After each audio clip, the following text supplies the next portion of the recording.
जिन्होंने एक देश में दो निशान, दो विधान, दो प्रधान की व्यवस्था करके कश्मीर को भारत से समरस नहीं होने दिया था, वो पंडित नेहरू ही थे जिन्होंने कश्मीर के मामले को, जो हमारे देश का आंतरिक मामला था, संयुक्त राष्ट्र संघ में ले जाकर जनमत संग्रह तक की बात करी थी। उस अलगाववादी मानसिकता से कांग्रेस आज भी नहीं उभरी है।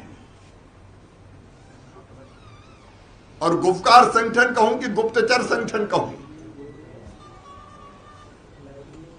ये तो चीन और पाकिस्तान के लिए जासूसी करने वाले लोग हैं। और वस्तुतः ये कोई गठबंधन नहीं है। रोशनी कानून की आड़ में ये गुपकार संगठन के नेताओं ने 25,000 करोड़ रुपए से ज्यादा की जमीन हड़प ली जम्मू कश्मीर की। ये नेशनल कॉन्फ्रेंस हो या पीडीपी हो, इनके बच्चे तो विदेशों में पढ़ते रहे,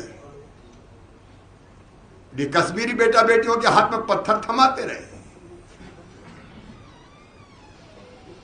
इन्होंने विलासितापूर्ण जीवन जिया, कश्मीर को लूटने की आजादी इनको थी, और जम्मू और कश्मीर को अंधेरे में धकेल दिया। आज ये सब इकट्ठे होकर देशद्रोह की भाषा बोल रहे हैं, और कांग्रेस भी इनके साथ शामिल है, इनके साथ खड़ी हुई है।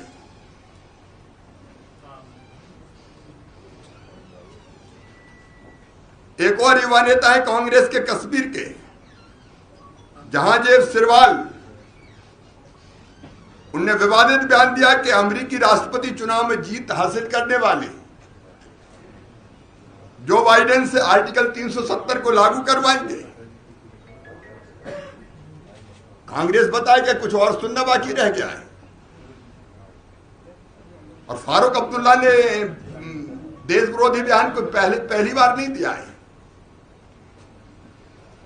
कई बार राष्ट्र के खिलाफ बोले, भारत के खिलाफ बोले, हमारे देश के खिलाफ बोले। आतंकी मकबूल भट्ट से उनके रिश्ते से सब परिचित है। कांग्रेस का ये सफाई देना कि गुपकार डिक्लेरेशन का हिस्सा नहीं है, बेतुका और तथ्यों से परे है।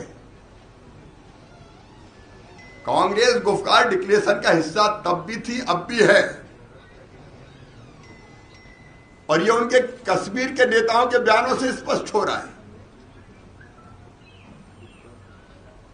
कांग्रेस गुपकार डिक्लेरेशन के साथ मिलकर चुनाव भी लड़ रही है। जो जिला विकास परिषद के चुनाव हो रहे हैं, वास्तव में कांग्रेस हमेशा से इन देशद्रोही ताकतों का साथ देती रही है। यहां तक कि पी चिदम्बरम साहब खुलेआम करें, गुलाम नबी आजाद करें कि कश्मीर से धारा 370, कश्मीर में धारा 370 फिर से बहाल होनी चाहिए।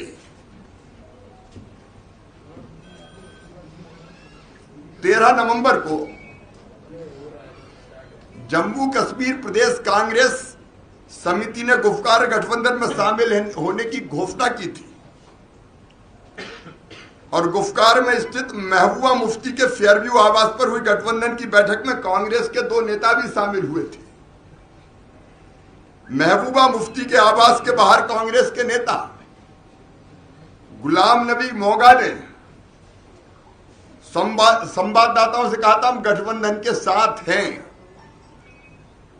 यह पूछे जाने पर कि क्या गठबंधन के सदस्य दलों में कोई मतभेद है, मोंगा ने कहा था कोई असहमति नहीं और स्वस्थ चर्चा हुई है। जम्मू कश्मीर के पूर्व मुख्यमंत्री और नेशनल कांग्रेस के प्रमुख श्री फारूक अब्दुल्ला ने भी कहा था कि कांग्रेस गुपकार घोषणा पत्र गठबंधन का हिस्सा है। फारूक साहब ने कहा था कि जिला विकास परिषद के चुनाव हम साथ मिलकर लड़ेंगे। अब्दुल्ला साहब का यह बयान कांग्रेस के उस फैसले के बाद आया है जिसमें पार्टी ने डीडीसी चुनाव में उम्मीदवार उतारने का ऐलान किया था और गठबंधन के जो उम्मीदवार सामने आए उनमें से 3 कांग्रेस के। 13 अक्टूबर 2020 को महबूबा मुफ्ती साहब रिहा की गई थी। उसके पहले फारूक अब्दुल्ला और उमर अब्दुल्ला साहब, इनको रिहा किया गया था। अब हिरासत से रिहा होने के बाद, आजाद होने के बाद ये देश के खिलाफ विश्व भवन पर उतरे हुए हैं। मैं अब कांग्रेस से सवाल पूछना चाहता हूं कि वो कांग्रेस का धारा 370 के बारे में दृष्टिकोण क्या है। मैडम श्रीमती सोनिया गांधी को स्पष्ट करना चाहिए। क्या उनकी अलगाववादी मानसिकता, फिर धारा 370 और 35A को हटाने के पक्ष में वो दोगली और दो मुही बातें क्यों कर रहे हैं। आतंकवादियों के साथ उनके रिश्ते क्या हैं। बटाला हाउस एनकाउंटर के बाद क्यों श्रीमती सोनिया गांधी रात भर आंसू बहाती रही। क्यों दिग्विजय सिंह आतंकवादियों के साथ खड़े हुए। मित्रों, ये अब्दुल्ला और मुफ्तियों और एक परिवार के गांधियों की एकजुटता का कारण लूट की अपनी दुकान कश्मीर में बंद हो जाना है। धारा 370 हटने के बाद कश्मीर, जम्मू और कश्मीर खुली हवा में सांस ले रहा। जिन गलियों में कभी खून के निशान दिखते थे, वहां प्राकृतिक सौंदर्य की सौंधी महक सुगंध आने लगी थी। जम्मू और कश्मीर की जन्नत में फिर से जहर घोलने के प्रयास किए जा रहे हैं और उन प्रयासों में कांग्रेस साथ खड़ी हुई दिखाई दे रही है। और इसलिए कांग्रेस को अपने दृष्टिकोण को जनता के सामने स्पष्ट करना चाहिए।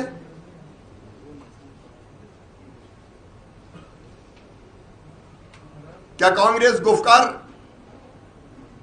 अलायंस के साथ खड़ी है? आज मैं मैडम श्रीमती सोनिया गांधी से यह पूछना चाहता हूं और देश भी यह जानना चाहता है, क्यों धारा 370 के विरोधी है? क्यों कश्मीर की फिजाओं में फिर से जहर घोल के आतंकवाद को बढ़ावा देना चाहते हैं? क्यों उनके बयान और उनका दृष्टिकोण आतंकवाद और आतंकवादियों के साथ खड़ा हुआ दिखाई दे रहा है?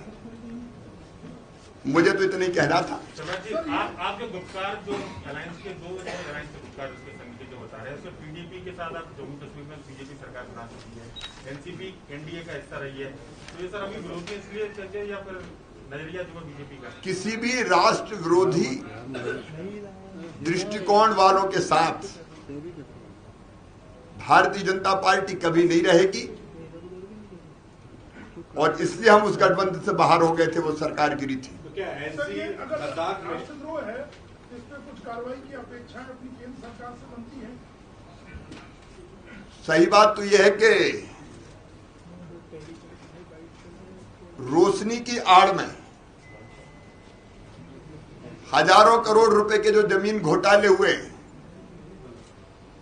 उसकी जांच अब सीबीआई कर रही है और जांच की आंच जब गुपकार अलायंस के लोगों के पास, नेताओं के पास आने लगी, तब उन्होंने बचने के लिए इस तरह के अलायंस बनाए और कोई भी देशद्रोही दृष्टिकोण हो देश कभी स्वीकार नहीं करेगा। शिवराज जी, क्या ये जब वहां डीसीसी के चुनाव शुरू हुए तभी बीजेपी को समझ में आया कि सब हो रहा है? भारतीय जनता पार्टी तो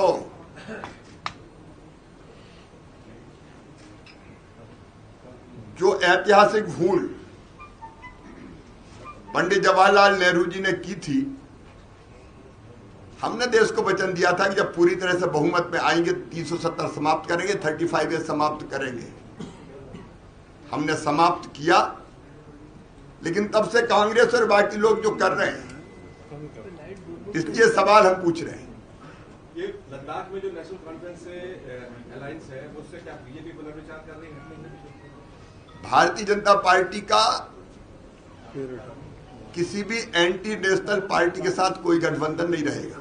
सर 2 दिन पहले आपने सर ग्रुप कमेटी ने गठन किया था और 2 दिन बाद आप आगे मामला ग्रुप कमेटी करने वाले हैं। वहाँ से मसला है, वहाँ बड़े पैमाने पे फंडिंग संख्या कम आ रही है। मैं खुद भी व्यवस्थाओं को देखूंगा। एक बात मैं स्पष्ट करना चाहता हूं कि कुछ विषय ऐसे होते हैं जिसमें एक नहीं, एक से ज्यादा विभागों को साथ लेना पड़ता है।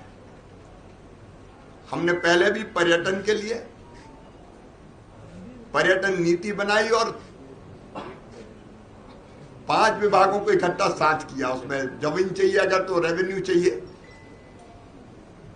अलग अलग तरह के कई मामले होते हैं, उसको अलग तरह की कैबिनेट के रूप में, ना तो पर्यटन। अब रोजगार के लिए आज मैं बना रहा हूं, रोजगार हमारा फोकस है और रोजगार अगर देना तो एक विभाग के बस का काम नहीं है। और इसलिए मैं आज रोजगार के लिए एक ग्रुप ऑफ मिनिस्टर्स बना रहा हूं। वैसे ही गो संरक्षण और संवर्धन केवल पशुपालन विभाग नहीं कर सकता, इसलिए कोई अलग कैबिनेट के रूप में ना ले, मैं ये भी स्पष्ट कर रहा हूं। लेकिन अगर गौशाला के लिए जमीन चाहिए तो रेवेन्यू डिपार्टमेंट जरूरी है। हमको फंड चाहिए तो पंचायत और ग्रामीण विकास का उपयोग करके हम गौशालाओं का निर्माण करते हैं। अगर हमको चारागाह विकसित करना तो फॉरेस्ट की जरूरत भी है। और इसलिए समन्वित प्रयास और कोऑर्डिनेशन से काम चले, इसलिए हमने एक मंत्रियों की समिति बनाने का फैसला किया जिसमें उनके पीएस भी रहेंगे। और ये केवल एक विषय नहीं, ये केवल एक विषय नहीं, बाकी विषयों के बारे में भी हम पहले भी ये कर चुके हैं। आपको जानकारी है कि पर्यटन के मामले में कई विभागों को जोड़ के हमने टीम बनाई थी, समिति बनाई थी। आज पहले एक मिनट, लॉकडाउन लगाया जाएगा, कोरोना को लेके आपके मामले लगातार बढ़ रहे हैं, क्या सरकार दोबारा लॉकडाउन? आज मैं विस्तार से 3 बजे कोरोना की समीक्षा कर रहा हूं। कोरोना को रोकने के लिए जहां जो आवश्यक है वो उपाय किए जाएंगे, लेकिन आज की जो मेरी प्रेस कॉन्फ्रेंस थी उसका मूल विषय यही था। बाकी विषयों पर चर्चा के लिए मैं उपलब्ध रहूंगा। धन्यवाद।